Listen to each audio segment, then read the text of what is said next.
everyone, and thanks so much for joining me today. I'm Melissa, and for this video, it's all about outdoor entertaining. I am sure ready for summer. We have had long winters here, and I am all ready to get outside. I have some crucial tips on how to create that outdoor dinner party that is sure to be a success. So let's check it out. So when you are planning an outdoor party, it's always important to think of everything. Easier said than done. So first things first, let's look at the necessities. And if you are hosting an outdoor dinner party, therein lies the word dinner. You need to make sure you have somewhere adequate to sit. Now, I'm not going to go into detail of what you're serving. That's a whole other story, whether you go hot or cold, appetizers or not, barbecue or cooking, catering. I'm all about catering. Or it's a little bit of homemade yourself. But what I would like to talk about, the things that you should include or think about while you are staging your outdoor event. Now, the first thing is, let's look at the table itself and how you are setting it. Long gone are those days of those plastic servingware, plastic plates that just don't look pretty. Nowadays, there are so many patterns, so many looks that really appeal to anybody's taste and anybody's personality. So for me, I would say when you are looking at the kind of dishes or servingware that you are putting outside for your guests, think plastic. Your deck or your outdoor ground will thank you. When I'm talking about plastic servingware, I'm really talking about the dishes. And you can have that heavy duty plastic plates that you're not going to have to worry about, that still look pretty, but aren't going to break while you're outside, and you may accidentally drop it. Stuff happens, and sometimes you drop some plates.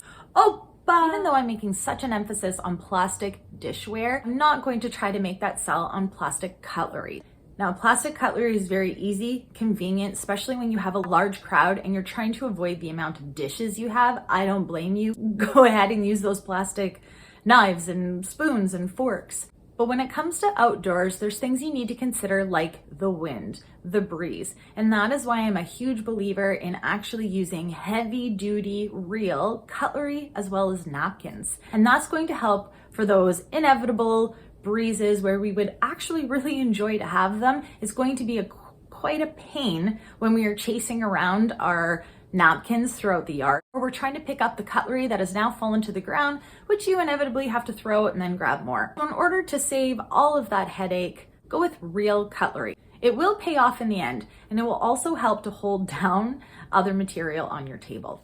And now for one of my favorites, the centerpiece. I'm all about centerpieces, and I really truly believe that there is a centerpiece that is just perfect for any type of event or setting, whether it's indoor or out. So for outdoor, some things to consider are around what type of centerpiece are you using? Now for me, I love using nature. Why not? It's free, it's there. I'm all about just going and getting those branches. You can go very elaborate and tall and make those branches really act as a centerpiece. However, you do need to be aware of the view, especially if you have a really nice view. You don't want to block it, and you also don't want to block the view from your company. You want to be able to have those conversations back and forth. So one thing, you might create a really elaborate showstopper piece. You can go big or as minimalist as you'd like. But then you can also use those and you can place them still to add that decorative piece to your table while not blocking the view. And sometimes something as simple as some candlesticks and some leaves will just do the trick. But you can go ahead and add other areas of nature, such as fruits and florals, because hey, citrus, that really does speak summer. Another thing to consider when you are hosting outdoor events is think of those stations or those areas where you can place food, drinks, anything that's going to help avoid going back and forth from inside to outside your house. One of the big things to remember is that when your guests go out and you're inviting them to this atmosphere that you have created, it's going to help to keep all of your energy into the area that you would like to see people stay, which is the backyard or your outdoor space, hopefully. And the more times that they have to walk in and out to get the necessities that you need, you're going to start creating that separation with your guests, and you're not going to be able to visit them all at once. So it's always nice to try to bring those indoor things outside so that you really have it at your fingertips. A station really could be a table, it could be a tray. It's really going to be something that is convenient and easily accessible. And nowadays, with outdoor entertaining being so prevalent because of the weather, you'll start to see at stores really catering to that. And I'm sure it will not be hard for you to find some form of a bar or an outdoor cart that's really going to serve as a mini outdoor kitchen. You have things for food or for barbecue. You could have your plates and your cutlery if you want to do something a little bit more of a buffet style. You could have a drink station that really has everything there, including your drinks and ice. And that's a really great tip. If you are having your drinks outside, don't forget the ice. One less excuse for someone to have to go into your kitchen and now leave your outdoor space. Another thing to really think about when you are entertaining your guests are your guests. It's as easy as that. You need to think of your guests and how comfortable they are in your space. So some things to consider might be some nice throw blankets or some outdoor pillows that are really going to help set the mood and make it comfortable, hoping that you are going to have hours of entertaining. Another thing to think about is the shade. How comfortable will your guests be when they have direct sun beaming down on you? I wouldn't mind looking at the sun from a distance under some shade. And there's some ways for you to achieve that shade that are pretty creative and easy to find. An umbrella can be really convenient. Get them in all kinds of sizes and colors to really suit your mood and your aesthetics to what you're trying to achieve in your backyard. But it's also really reliable. Some people might take it a little bit further and you may have a gazebo. A gazebo is also a great solution for shade. It is something a little more permanent. It might work in your backyard and it might not, but there's lots of variations.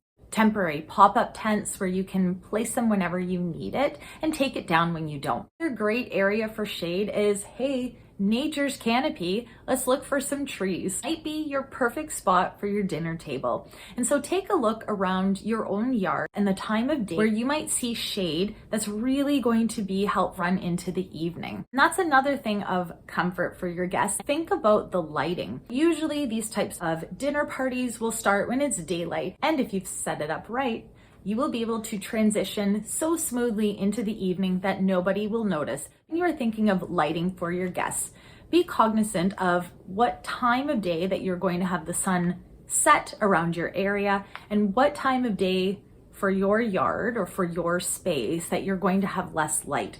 And that's where you would want to start incorporating different types of light to help transition from daytime to evening.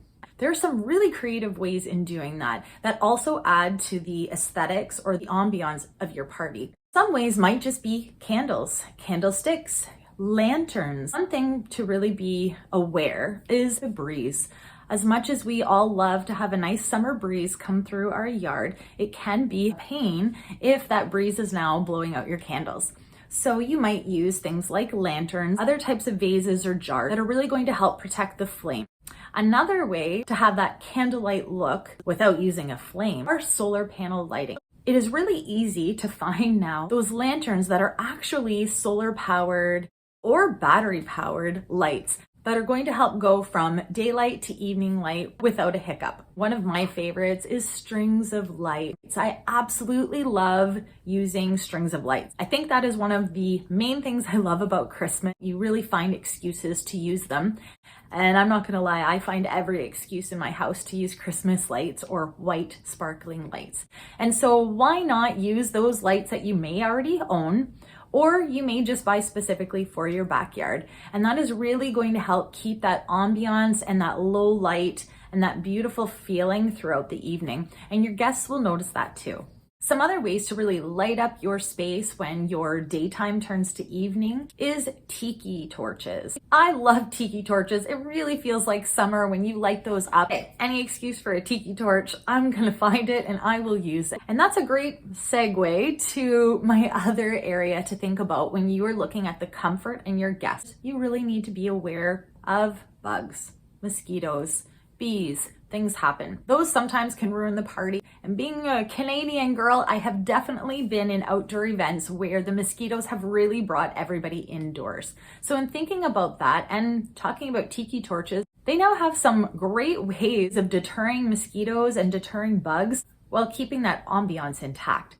And so I have seen things like citronella candle or tiki torch looking candles that really do help to repel You can also find many other types of mosquito repellent devices. And if you're not thinking about bugs when the evening comes, then your party really will just be daytime event. Sometimes that's okay.